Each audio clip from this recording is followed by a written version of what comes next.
Parang batok pala talaga yan. Kaya pala masakit yung batok mo din.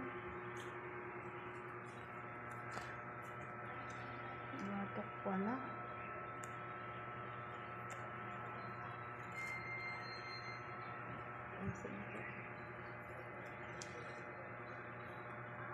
Ay, kadami.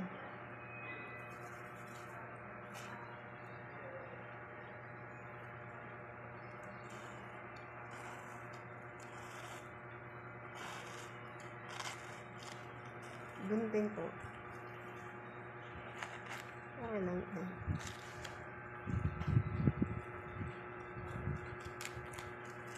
Akala ko dito siya operahan. Ang taas pa na. Hindi pala sa taas. Mag-frame ako pa. Ha?